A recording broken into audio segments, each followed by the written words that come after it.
Bello had gone to visit the Director General of NIMASA, Bashir Jamo, to seek support of NIMASA for upgrading its operations ahead of the commencement of the 24 hours operations. The Nigerian Labour Congress is insisting that petrol subsidy must not be removed and that it would not shift grounds on this position until Nigerian refineries are fixed.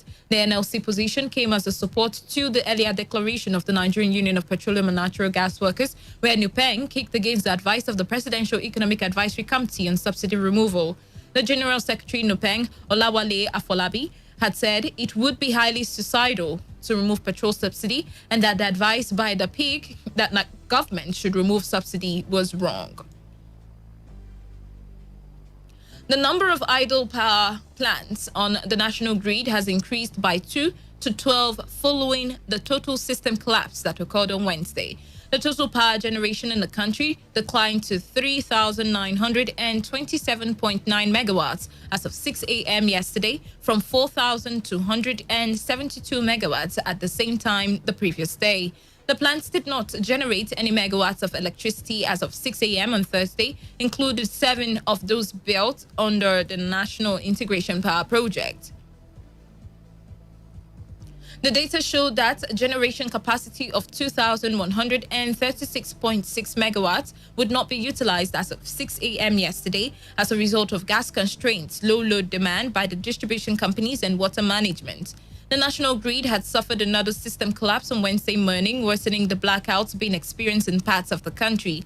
The grid, which is being managed by Government-Owned Transmission Company of Nigeria, has continued to suffer system collapse over the years amid a lack of spinning reserve that is meant to forestall such occurrences. The Central Bank of Nigeria has said bank deposit rose by 6.95 trillion naira between February 2019 and February 2020. The CBN disclosed this in its report on some of the personal statements of members of the Monetary Policy Committee. The CBN also disclosed in its latest monthly economic report that bird money supply declined in January 2021 due to largely the fall in net domestic assets of depository corporations, which more than offset the growth in net foreign assets. As a result of the growth in net foreign assets of the CBN, which outweighed the decline in that of the other depository corporations, it stated that net foreign assets of the bank system grew by 1.3% to 7.22 trillion naira at the end of January 2021 compared to the growth of 20% at the end of December 2020. The report stated that net domestic assets declined by 1% compared with the decline of 6.7% in the corresponding period of 2020. The World Bank says remittances by Nigerians in diaspora fell by 27.7% in $16.8 billion in 2020 from $23.204 billion. The World Bank disclosed this in a report titled Migration and Development Brief, which also revealed that remittances flows to low is projected. On the foreign scene, report says Bitcoin has lost more than 10% of its value in 24 hours. The report said a total of $120, $776, $981, $466 was swiped away when investors' confidence in the digital currency tanked after Elon Musk, CEO of Tesla, revealed that Tesla was going to halt accepting Bitcoin as payment for its cars. A statement from the CEO's tweet said Tesla has suspended vehicle purchases on using Bitcoin. Tesla began accepting Bitcoin in March on its first quarter earnings after the company revealed that it had grown its Bitcoin holdings to $2.5 billion. And that was the business news update on Today 95.1 FM. Do not forget to take responsibility, wash your hands frequently with soap and running water, avoid touching your face in high contact surfaces to prevent the spread of COVID-19. Once again, good afternoon. I am Wealth Wilson and thank you for listening. Do stay tuned as Greenland with Gloria Cotti comes up shortly.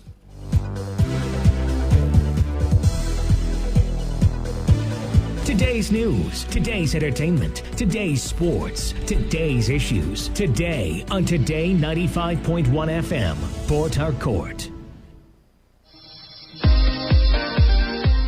Get ready as we take you through a journey of discovery, exploitation, and as natural resources on your premium talk and news and sports station. It is Greenland. Land is green, it's green. Oh, oh. A program that brings to center stage issues on agriculture with analysts, technocrats, and farmers. To discuss the challenges, opportunities, and role of agriculture in Nigeria and how it affects our economy. Every Friday, 1 p.m. only on Today95.1 FM, Port Harcourt.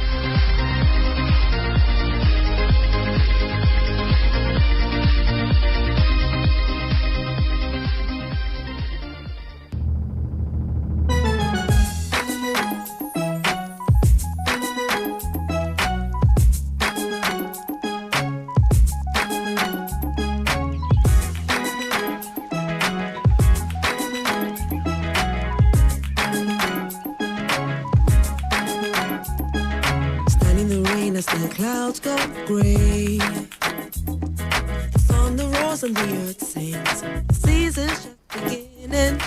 The land is green, it's green, and it's green. Aha! Welcome aboard again to that agri program, as you've heard that jingle that brings to the center stage technocrats, specialists, and agriculturalists. Yeah, to discuss the issue that pertains to agriculture and how it affects the economy and the society at large. How are you doing today? A very good afternoon to you wherever you are. My name is Gloria Kati, and it is come up to 9 minutes past 1. What's happening at your end?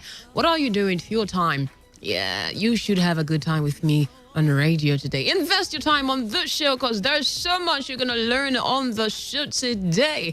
We're taking it another step higher, okay? We've had very interesting conversations on the show. We've discussed, I think the first topic we had on the show was talking about natural farming and mechanized farming, or natural farming and organic farming, one of the two. And last week on the show, we discussed young people in agriculture. To what end? What is the significance? What significant role do young people in agriculture play, and how much can they do without the intervention of the government? And it was very interesting. I had one very young billionaire farmer, as he calls himself, young guy who's doing really well on the sector, Okorode Christian, and it was an amazing time. Had calls from your end, and it went really well. And today I'm gonna have another wonderful guest that's gonna dissect this issue with me on the show today. So just stay with me. Don't go anywhere. The numbers you can call to be a part of the conversation today are 0817 000 0951 or 0810 951 0951. Or you can send in your text or WhatsApp messages to the number 0701 933 9962. Don't go anywhere. Greenland, live on your premium talk news and sports station, Today95.1 FM. When I come back, I will reveal who my guest is, and we go straight up to what we have to discuss today. Don't go anywhere.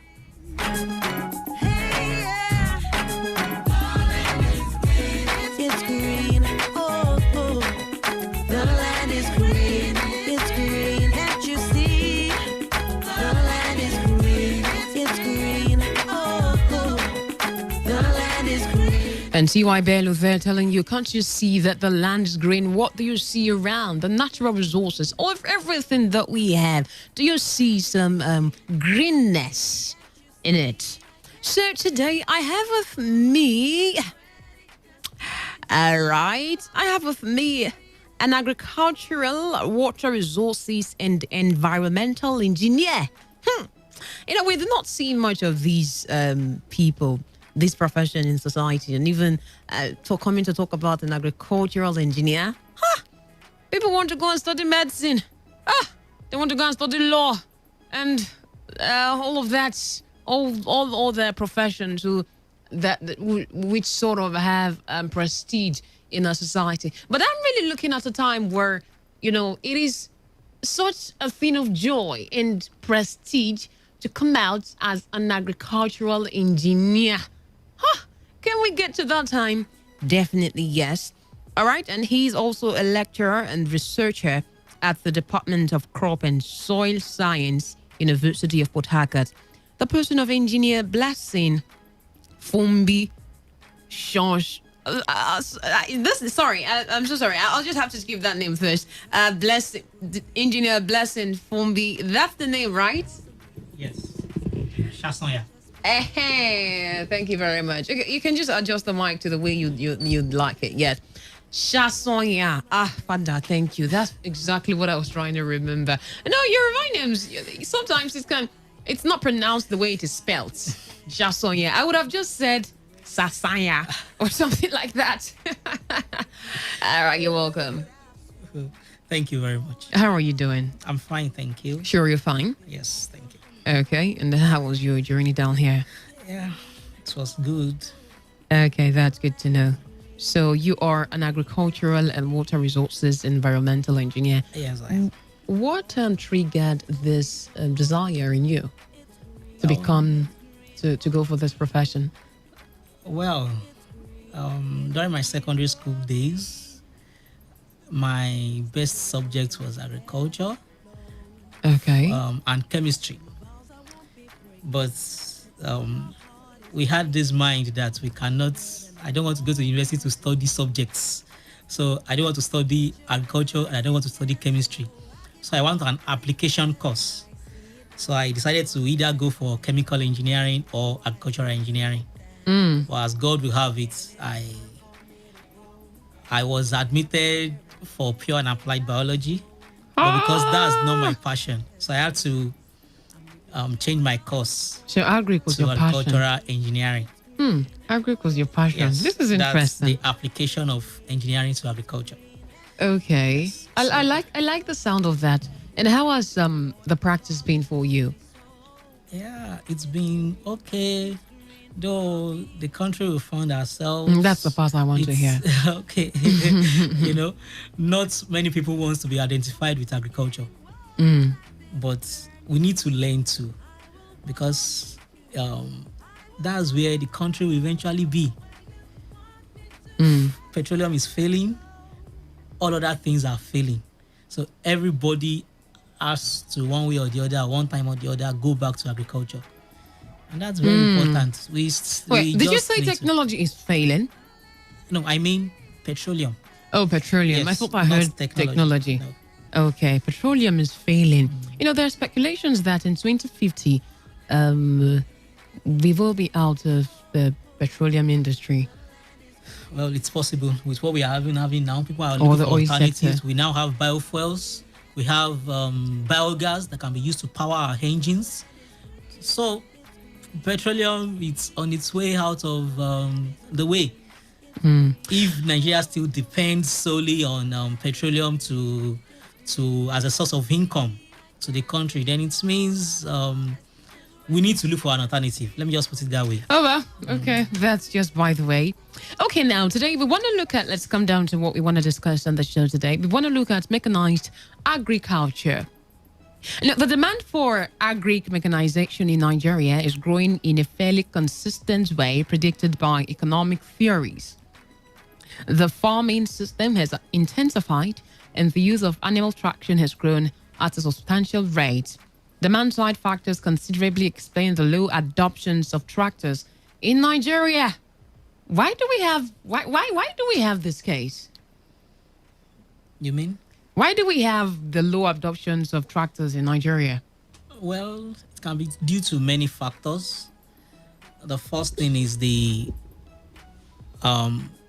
capital-intensive nature of mechanization in agriculture, and the cost of energy as well is also stalling the use of mechanization in agriculture. True. Funds is a major factor here. Yes. Because it's really capital intensive. Yes. But then I really come to wonder, why can't we have the government involved in agriculture just as they are involved in the oil sector?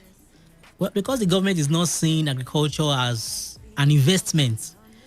And that's Why that's do the they basis of not the problem. see it as investment when research already shows the significance of agriculture? Is it that they did not do research, or there are no technocrats or specialists to bring to their notice the agricultural state and significance? To actually go is agriculture. The government does lip services.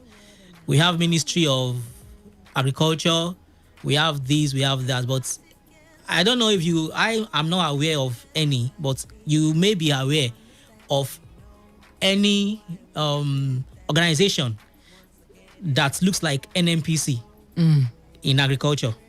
I don't know of any.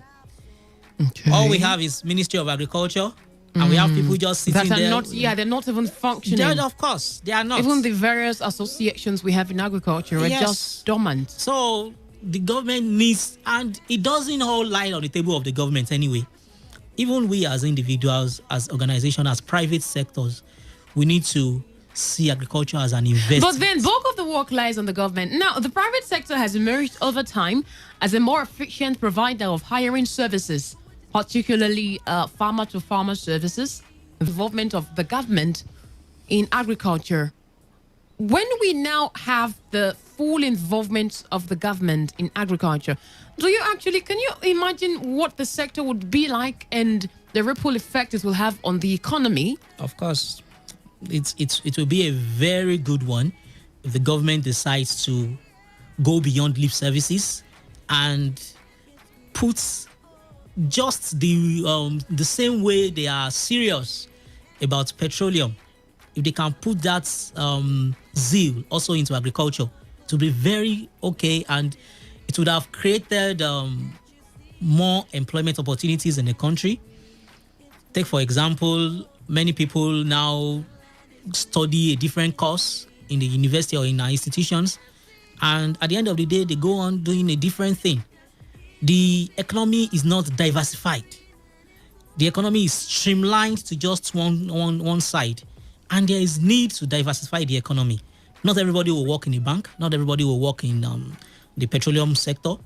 People need, to have different options. But so so that what? So that the economy can be diversified, and that will make agriculture one of the diversities. But now here comes the question: how do we get the government to be involved in agriculture? The last time we talked about getting people involved in agriculture, young people involved in agriculture, and the effect it will have on the economy and society at large. Now, how can we get the government to be involved in agriculture? Well, I believe the government should see the agriculture as an investment first, and with the private sector also coming on board. Okay. And if the government sees what they are doing, then I'm sure they will. If we have a serious government, they will be able to know that agriculture is the way to go. So they've not been seeing what the private sector has been doing? Is that what we're trying to say? Maybe they have, but they have not really taken it serious. Because, of course, I know the people producing the food we consume in this country are private sectors and individuals. Hardly will you find any functional government farm in our country. You hardly find one. So all you have is private sectors and individuals on farms, on small old farms, producing food in small quantities. And that's why we have price of food going up. Yeah, and then this time. importation of these things. Sometimes I just wonder, Yes. now the monies we spend in importing these goods, why not bring them home? Let's use this money to maximize productivity in the agricultural sector in the country. Of course. Why can't we just do that? And that would yield much more for us, boost the economy, create job employment, and in turn reduce the insecurity crisis that we have in the country. I think this is a wake-up call to the government, really. Even though all of the work doesn't lie on the shoulders of the government, they still have much of the work to do. Now, in order to meet the population growth in Nigeria and ensure food security, mechanized agriculture is needed. Very much needed. The lines are already buzzing. I'm going to open the phone line shortly. All right, just stay with me. The numbers you can call are 0817 000 0951 or 0810. Is it possible to mechanize agriculture without the intervention of the government? It's possible to a limited extent. Okay. Because without the government, there are so many things cannot be done. Take, for example, land planning, land evaluation, and creating a part of the society basically for agricultural production lies on the table of the government. Because if this is not done, then agriculture will continually be practiced in small scales. Now, allocating a particular portion of the land for agriculture, not just a portion. I mean, a very large expanse of land. Okay. Yes. So that you cannot mechanize agriculture on a small scale. Okay. So now, has even these kind of farming practices, which is going to happen on a large scale of land, exactly, falls largely on the shoulders of the government? Yes. So, back to the question: is it possible to have mechanized agriculture without the intervention of the government? You said to a limited extent. Yes. We're going to continue from there. Hello, Okay. Good afternoon. Hello, my sister. Good afternoon. Good afternoon. You're welcome. What's your name and where are you calling us from? Okay, this is ID. Isaac. All right, Isaac. You're welcome. Thank you. ID, calling from Nigeria. All right, let's hear you. Thank you. My sister, it's very difficult for us to have mechanized agriculture, Okay. especially in the south region. Okay. Here we have a waterlogged area, and the land tenure system does not give room for we to operate a mechanized agriculture. What did you say? The land tenure system? Families own land Okay. in this area. So it's very difficult for one to acquire the land like that, a very large land where you will operate mechanized agriculture. Because most of the persons will not allow the land to be used in agriculture, especially in the South region. Now, in this South region, we have so many things that hinder mechanized agriculture, like irrigational materials. We don't have irrigational materials in this area. And even though you are investing your money in agriculture, on mechanized agriculture, the money you will spend in irrigational materials will be more than what you are even investing, the product you are investing in the land. That's true. Because this is a waterlogged area. And the government has not put any mechanism in place to curb the instant rainfall, So these are areas that will hinder us, especially in the South region. Now, if you go to the North area, with the present economic... In response to that, thank you very much, the caller. I will have to say that mechanized planting and soil preparation, especially when you come to an area like Ethiopia, here has a very good land, very large expanse of land for agriculture, and there is no type of agriculture that want to do here in it that work, that will not work. The only thing government has to do is come in. Government needs to have private people to come in. There are land here in Nigeria, but due to lack of resources, due to lack of financial involvement, people cannot go into this kind of mechanized agriculture. But I also know that if an investor are interested in investing in mechanized agriculture can come into a deal here. There are people that will be interested for partnership, entering into partnership. Let's see, you bring your money, come and invest in my land. So it's possible, but government needs to come in. Government needs to create that enabling environment for all these things to flow. Thank you very much. All right, thank you very much for that one. So back to what we were saying. You mentioned something on how that private sectors can actually make mechanized agriculture a viable one or a feasible one, Yes. something that can happen, but then limitedly, it's going to be to a limited extent. Yes. Can you share with us how that can be? Well, you know, when our governments are telling us what they want to do, most times they will tell you they will attract private investors, which Okay. means some of them also understand that they attracting private investor is the job of the government, creating an enabling environment. That's one. Then two, as a private investor, you will not invest in something that will not bring you profit, Definitely. or something that while doing it, you have a lot of risk, because you have to weigh your risk with your benefits True. before you do anything. So part of it is also what I've said about land. Some private investors are ready to invest in large expanse of land. But what if there's no availability Of of land? okay. So the land has to be available in large extent, in large expanse.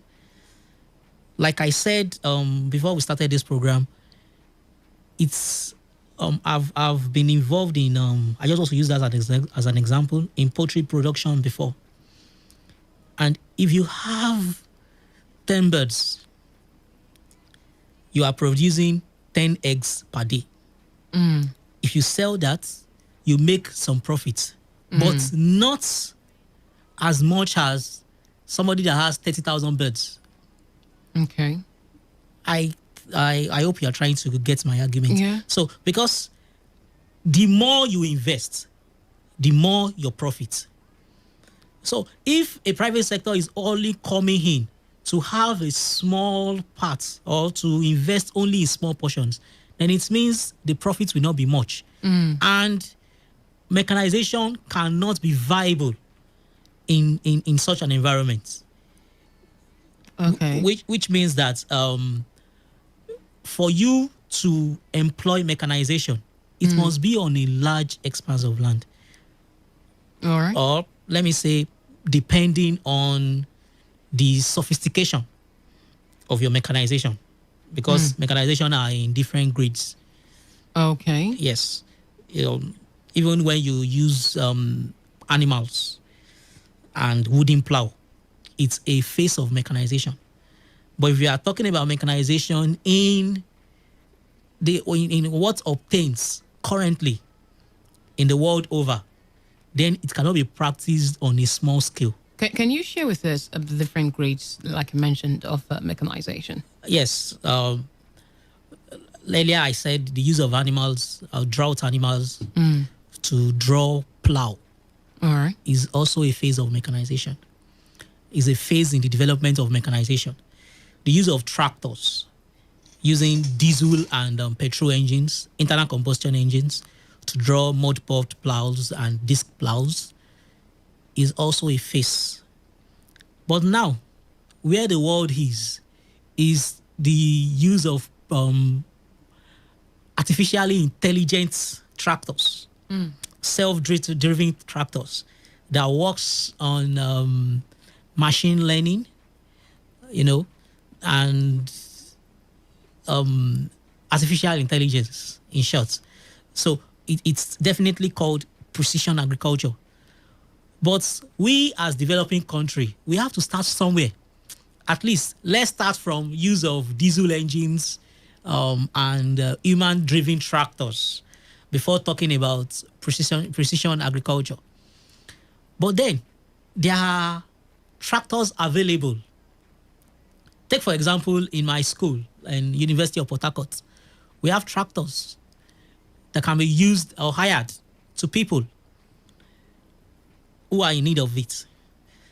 So, but it's just for people to come around and show interest. And it will not be as as expensive as trying to purchase one. All right. So the point is, let's start from even before aspiring to get to the level of the developed world. As a developing country, let's make use of where we are before moving to the stage of the developed world. Are you saying with the involvement of the government or without the involvement of the government? Well, the role of the government cannot be overemphasized. Okay. And they cannot be excused out of this matter. The bulk lies on their table. So now I want to ask, really, let's not even just dwell on River State, Nigeria generally. What exactly is deterring the government from deploying mechanization in agriculture? In fact, before you even start talking about the government deploying mechanization in Nigeria, is the government even interested in agriculture? We said that earlier, before now, on the show, while we just started the show, on how that the government is not involved in agriculture and all of that. So I want us to really talk, because we've had too many food shortage in the country. All right, a hike in prices of goods and services, importation of goods, and so on and so forth. So if we want to get the government engaged in agriculture, if we want the government to see that this is a venture that should be invested in, this is a sector that needs to be tapped, how exactly can we do that? How can we get technocrats to do this? Well, I don't think this is in any way far-fetched. The government has ways of handling the petroleum sector. They are always regulating the prices. They regulate the price of petrol, kerosene, diesel. So the government can also regulate the prices of food. But that can only be done if the government is involved. So if the government is not involved in production, I'm sure the government runs and manages NNPC. So all right. Okay, so the government can also, like I said earlier, there should be an organization relating to agriculture that operates like the NNPC. Now, even before the government would do something like that, they have to have realized that there is a need for this. So how do we get the government to realize that there is a need for this? Well, everybody has been shouting agriculture. What else does the government need to know about, or how else do they have to be convinced that agriculture needs to be invested in? I don't think there is any special way to tell the government they need to invest in agriculture. They know. Okay. There is only need for will. There is need for the willingness to invest. How do we get that willingness in them? Well, I'm sure they just have to know, especially we've been saying diversification of the economy. But even before we think of diversifying or exporting, we need to be able to have food supply in good quantity in this country before we could think of exportation. Now, excuse me. I haven't said all of these. What is the fate of mechanized farming in Nigeria? Well, mechanized farming is very possible. At least I know private investors that are involved in mechanized farming. But it is not yet enough. Private farmers? Yes. Individuals, especially in places like Okeogun area of Oyo State. Okay. And even institutions. Institutions like the University of Ibadan has a very large expanse of land upon which they practice agriculture and train their students. That's the Faculty of Agriculture at the University of Ibadan. So, private sectors are already getting involved in agriculture. But what my point is that the way the government should come in is not only by paying lip services or telling us they want to give agricultural loans and things like that. Those things might not be sustainable.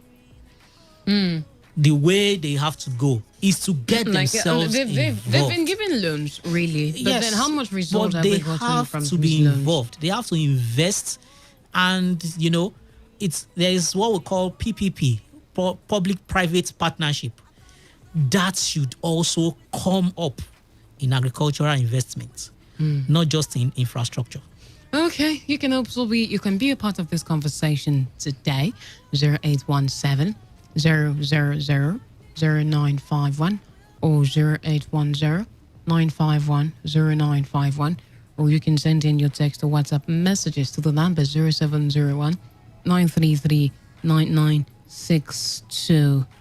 How can agriculture in Nigeria be mechanized without the intervention of the government? Is it possible? How possible is it? And what is the fate of mechanized agriculture in Nigeria? And bringing it down